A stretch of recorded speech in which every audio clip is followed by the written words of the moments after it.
이 사진을 보시면 일본 사도광산에 현수막이 하나 붙었습니다. 유네스코 세계문화유산 등재를 축하하는 축하 현수막입니다. 윤석열 정부가 또 일본의 강제징용 문제를 편들어준 겁니다. 윤석열이 일본의 나라 팔아먹는 게 대체 몇 번째입니까? 대통령실에서는 국익을 위한 결정이었다고 하는데 대체 우리가 얻은 게 뭡니까? 국민들은 대통령 임기 끝나고 나면 일본에 자리 하나 받아놓은 거 아니냐는 이야기까지 나오고 있습니다. 이 소식을 접한 민주당과 시민단체에서는 절대 가만히 있지 않았습니다. 기존 탄핵 사유에 추가해 완전히 윤석열 탄핵 정국을 이끌어갈 준비를 마쳤습니다. 영상 시청 전 구독과 좋아요 정중히 부탁드립니다. 박찬대 더불어민주당 대표 직무대행 겸 원내대표는 29일 국회 최고위원회의에서 사도광산이 윤석열 정권 찬성 속 유네스코 세계유산으로 등재됐다며 일본의 전쟁 범죄에 왜곡의 거수기를 자처하니 대한민국 정부인지 일본 총독부인지 헷갈릴 지경이라고 밝혔습니다. 이어 지금도 일본은 조선인 동원의 강제성을 조금도 인정하지 않고 있다며 그런데도 정부는 사도광산에서 한참 떨어진 곳에 관련 전시물을 설치하겠다는 일본의 공수표만 믿고 덜컥 일을 저질렀다고 지적했습니다.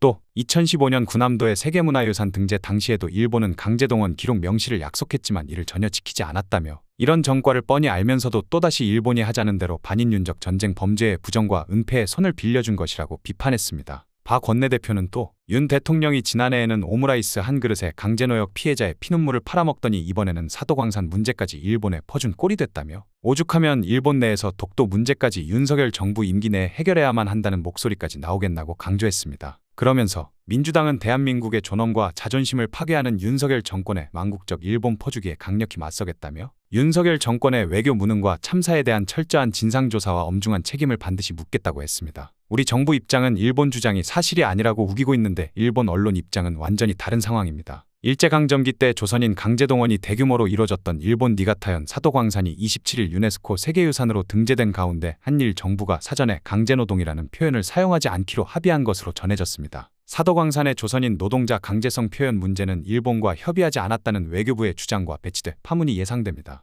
요미우리 신문은 28일 사도광산 등재를 두고 한일 양국 정부가 한반도 출신자를 포함한 노동자와 관련해 현지 전시시설에서 강제노동 문구를 사용하지 않는 대신 당시의 생활상 등을 설명하는 것으로 사전에 의견을 모았다고 보도했습니다. 신문은 한일이 내년 국교 정상화 60년을 앞두고 관계 개선이 진행되고 있어 양 정부 관계자에게는 새로운 불씨를 만들고 싶지 않다는 생각이 작용한 것이라고 덧붙였습니다. 세계유산 등재는 관례상 한일 등 세계유산위원회 21개 위원국의 전원동의 방식으로 결정되기 때문에 조선인 강제동원이라는 현안이 걸린 한국 정부의 찬성이 사도광산 등재에 결정적 역할을 했습니다. 특히 유네스코 자문기구인 국제기념물유적협의회가 지난달 사도광산과 관련해 전체의 역사를 반영하라고 권고하며 보류를 결정해 양국 협상에서 한국이 우위를 잡고 있었습니다. 요미우리 신문도 애초 한국은 사도광산은 전시 중 한반도 출신들이 강제노동을 당한 피해 현장이라고 반발하며 대응을 요구했다고 밝혔습니다. 하지만 일본이 물밑 교섭에서 강제노동 문구를 사용하지 않는 대신 현지 시설에서 상설 전시를 하고 전시 중 한반도 출신자가 1,500여 명 있었다는 점,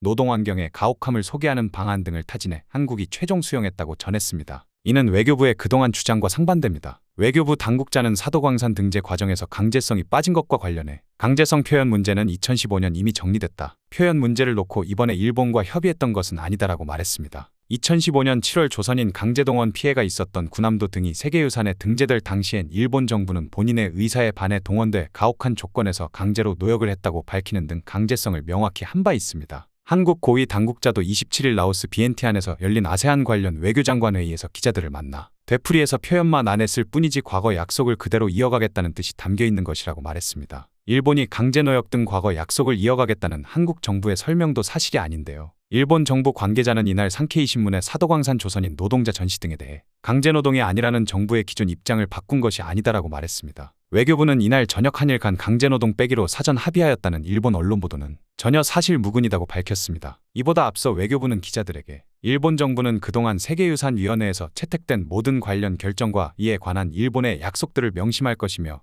앞으로도 한국과 긴밀한 협의하에 해석과 전시 전략 및 시설을 계속 개선하고자 노력할 것이라는 일본 쪽 대표의 발언문을 참고해달라고 했고 이후 사실무근이라고 밝혔습니다. 윤석열 정부의 동의 속에 유네스코 세계문화유산위원회가 일본 사도광산을 유네스코 세계유산에 등재키로 하자 야당은 28일 정부의 존재 이유가 실종됐다. 어느 나라 정부냐고 규탄했습니다. 강유정 더불어민주당 원내대변인은 이날 브리핑에서 일제강점기 조선인들이 강제노역에 동원된 비극적인 역사 현장인 사도광산이 군함도에 이어 또다시 세계적인 명소로 조명받게 됐다며 사도광산 유네스코 등재에 꽃길을 깔아준 윤석열 정부는 존재 이유가 없다고 비판했습니다. 일본 정부는 2015년 군함도 세계유산 등재 심사 과정에서 한국인들의 강제 노역 사실을 공개적으로 인정하고 전체의 역사를 이해할 수 있는 시설을 만들겠다고 약속하고 이를 이행하지 않았습니다. 강 원내대변인은 외교부는 대화를 통해 합의점을 찾아 해결했다고 자화자찬이고 국민의힘 외교통일위원들은 한술 더 떠 미래지향적인 한일 관계를 발전시켜 나가는 사례라고 치켜세운다며 대체 어느 나라 정부고 어느 나라 국회의원이냐고도 비판했습니다. 그는 이어 친일을 넘어 내선일체 수준이라고 정부 여당을 강력하게 규탄했습니다. 앞서 27일 국민의힘 위통위원들은 성명서에서 사도광산 유네스코 등재를 두고 민감한 문제에 대해 대화와 외교를 통해 한일 관계의 선순환을 만들어낸 결과라고 평가했습니다. 윤석열과 국힘 이게 매국노 아니고선 뭡니까? 야당은 향후 강제동원 피해자 배상 후쿠시마 원전 오염수 방류 등 윤석열 정부의 앞선 대일 외교 난맥상과 엮어 문제 제기를 이어갈 것으로 보입니다. 강 원내대변인은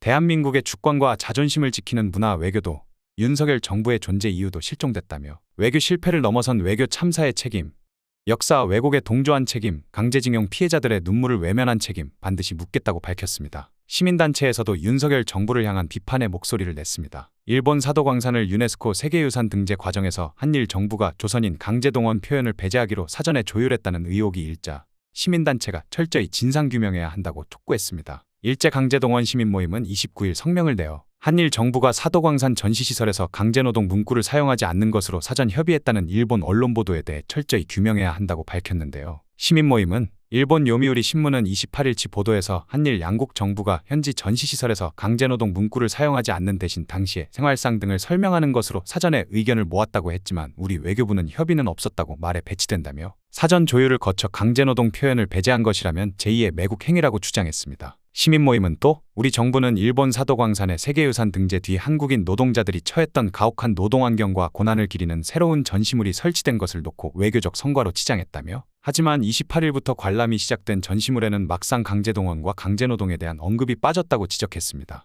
시민모임은 사도광산 전시물 중 한반도 출신자를 포함한 광산 노동자 생활 전시물에 대해 일본 정부가 불법적 강제동원 피해자가 아니라 합법적 동원임을 강조하기 위해 옛 한반도 출신 노동자라는 표현을 썼다고 해석했습니다. 이들은 일본은 2015년 강제동원 등 전체의 역사적 사실을 알리는 것을 전제로 군함도의 유네스코 산업유산 등재를 이뤄냈지만 등재 직후 강제노동은 없었다고 말을 바꿨다며 사도광산의 세계유산 등재 동의는 강제동원을 부정하는 일본의 역사 왜곡에 우리 정부가 손들어준 것이라고 비판했습니다. 앞서 유네스코 세계유산위원회는 27일 인도 뉴델리에서 열린 제46차 회의에서 21개 위원국의 전원 찬성으로 일본이 신청한 니가타현 사도광산의 세계유산 등재를 결정했습니다. 윤석열은 일본의 나라 팔아먹으려고 대통령이 됐습니까? 본인이 일본 좋아하는 것과는 별개로 대한민국의 국익을 해치는 행위는 하면 안 되는 것 아닙니까? 국민들은 이런 대통령을 원한 적도 없고 필요도 없습니다. 김건희와 같이 그렇게 좋아하는 일본으로 떠나서 영영 돌아오지 않는 게 오히려 국민들이 원하는 일일 겁니다. 오늘 영상은 여기까지입니다. 대한민국 정상화를 위해 끝까지 힘쓰겠습니다. 여러분의 구독과 좋아요로 힘을 보태주세요. 감사합니다.